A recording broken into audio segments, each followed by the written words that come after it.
नमस्कार दोस्तों, आज मैं आपके लिए एक बेहद जरूरी खबर लेकर आया हूं। आज की इस वीडियो उन सभी के लिए जरूरी है जो भी 60 साल से ऊपर के बुजुर्ग यानी सीनियर सिटीजन हैं, या कोई विधवा महिला या कोई दिव्यांग। तो ऐसे नागरिकों के लिए देश में विशेष पेंशन योजना चलाई जाती है, जिसके तहत हर महीने उन्हें एक विशेष राशि दी जाती है। और सबसे बड़ी बात यह है कि अब इसमें बड़ा बदलाव किया गया है, जिससे लाखों लोगों को बड़ा फायदा यहाँ पर मिलेगा। दोस्तों, हमारे देश में लगभग हर राज्य सरकार वृद्धा पेंशन योजना, विधवा पेंशन योजना और दिव्यांग पेंशन योजना चलाती है। इन योजनाओं का उद्देश्य यही होता है कि ऐसे लोगों को जो कमाने की स्थिति में नहीं है, उन्हें सरकार हर महीने आर्थिक मदद दे, ताकि उन्हें बुढ़ापे में, विधवा अवस्था में या दिव्यांग होने पर किसी और पर निर्भर ना रहना पड़े। अब तक आपने देखा होगा कि इन योजनाओं के तहत पेंशन की राशि हर राज्य में अलग अलग है। कहीं 400 रुपए दिए जाते हैं, कहीं 1000 तो कहीं 2500 रुपए तक दिए जाते हैं। यानी हर राज्य अपने हिसाब से राशि तय करता है। लेकिन अब बड़ी खुशखबरी यह है कि 3000 रुपए महीना पेंशन मिलने जा रहा है। चाहे वह बुजुर्ग हो, विधवा हो या दिव्यांग साथी हो, सबको 3000 रुपए प्रतिमाह दिए जाएंगे। अब यहाँ कई सवाल उठते हैं, आखिर यह किस राज्य में लागू होगा, कौन कौन लोग इसके पात्र होंगे और कब से इसका लाभ मिलेगा? इन सब सवालों के जवाब मैं आपको विस्तार से देने जा रहा हूँ। इसलिए आपसे निवेदन है कि इस वीडियो को पूरा देखें, और अगर वीडियो अच्छा लगे तो लाइक जरूर करें। और अगर आपके मन में कोई सवाल रह जाए तो आप कमेंट बॉक्स में लिख सकते हैं। मैं आपके हर सवाल का जवाब देने की पूरी कोशिश करूंगा। साथ ही आपके राज्य में अभी के समय कितनी पेंशन मिल रही है, हमें कमेंट्स में जरूर बताएं। तो चलिए अब जानते हैं विस्तार से। दोस्तों, जब भारत सरकार कोई योजना लाती है तो वह पूरे देश में लागू होती है, जैसे प्रधानमंत्री आवास योजना, आयुष्मान भारत कार्ड, अटल पेंशन योजना और सुकन्या समृद्धि योजना। यह सब योजनाएं पूरे देश में समान रूप से लागू होती हैं। लेकिन बात जब राज्य सरकारों की पेंशन योजनाओं की आती है तो यहाँ पर आपको फर्क देखने को मिलेगा। अब मैं आपको कुछ राज्यों का उदाहरण देता हूँ। जैसे कि अगर दिल्ली की बात करें तो वहां अभी बुजुर्गों, विधवाओं और दिव्यांगों को 2500 रुपए प्रतिमाह दिया जा रहा है। इसी प्रकार हरियाणा में 3000 रुपए दिए जाते हैं। और अब हाल ही में घोषणा हुई है कि हरियाणा में पेंशन 3250 रुपए कर दी जाएगी। यानी हर बुजुर्ग, हर विधवा और हर दिव्यांग को 3250 रुपए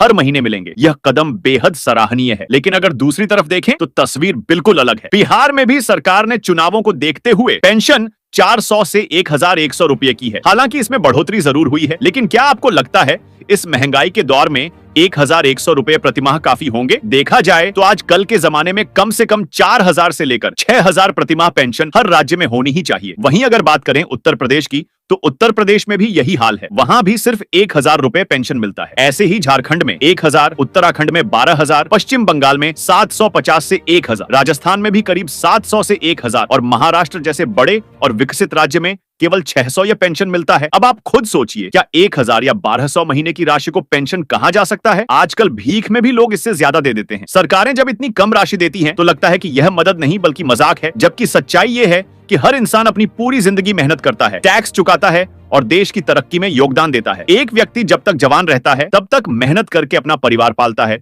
मजदूरी करता है, रिक्शा चलाता है, छोटे मोटे काम करता है, नौकरी करता है। हर छोटी बड़ी चीज पर वह टैक्स देता है। गाड़ी खरीदी तो टैक्स, कपड़ा खरीदा तो टैक्स, यहाँ तक कि टूथब्रश और टूथपेस्ट तक पर टैक्स। यानी पूरी जिंदगी इंसान टैक्स देता रहता है। लेकिन जब वही व्यक्ति 60 साल का हो जाता है और कमाने की हालत में नहीं रहता, तो सरकार को उसकी जिम्मेदारी लेनी चाहिए। उसे इतना पेंशन तो मिलना ही चाहिए जिससे उसका बुढ़ापा आराम से गुजर सके। हरियाणा सरकार का 3000 रुपए वाला फैसला इसलिए भी अच्छा है क्योंकि इससे कम से कम 100 रोज किसी बुजुर्ग, विधवा या दिव्यांग का खर्च निकल जाएगा। वह अपनी दवा ले सकता है, खाने पीने का सामान ला सकता है और अपने छोटे छोटे खर्च पूरे कर सकता है। लेकिन दूसरी ओर जिन राज्यों में सिर्फ 1000 से 1200 रुपए मिलते हैं, वहां के बुजुर्ग और विधवाएं वास्तव में बहुत परेशान होते हैं। अब दोस्तों, मैं आपको यह भी बताना चाहता हूं कि भारत सरकार की तरफ से भी बहुत सारी योजनाएं चलाई जाती हैं। इनमें से अटल पेंशन योजना एक ऐसी योजना है जिसमें बहुत कम योगदान करके आप 60 साल की उम्र के बाद 1000 से 5000 रुपए तक की पेंशन पा सकते हैं। ऐसे ही श्रमयोगी मानधन योजना भी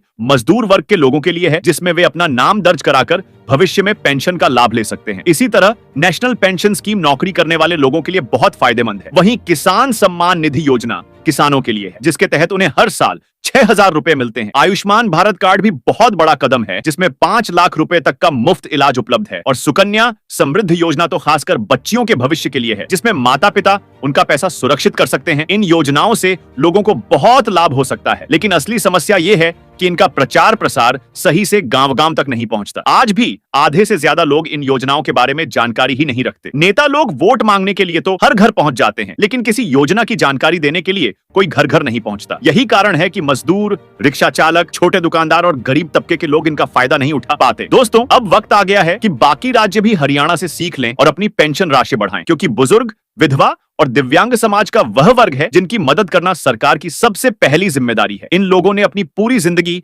देश के लिए मेहनत की है और अब सरकार का फर्ज है कि उन्हें बुढ़ापे में सम्मान के साथ जीने का मौका दें। अगर आप चाहते हैं कि मैं किसी खास योजना पर पूरा अलग वीडियो बनाऊं, तो आप नीचे कमेंट में जरूर लिखें, चाहे वह बैंकिंग से जुड़ा हो, इंश्योरेंस से, पोस्ट ऑफिस से या फिर किसी और सरकारी योजना से। मैं आपके लिए उसकी जानकारी लेकर वीडियो बनाऊंगा। चैनल को सब्सक्राइब करना और बेल आइकन दबाना मत भूलिए, ताकि ऐसे ही जरूरी अपडेट आपको समय समय पर मिलते रहें। मिलते हैं अगले वीडियो में आपके ही मुद्दे और आपके ही टॉपिक पर। तब तक के लिए धन्यवाद। जय हिंद।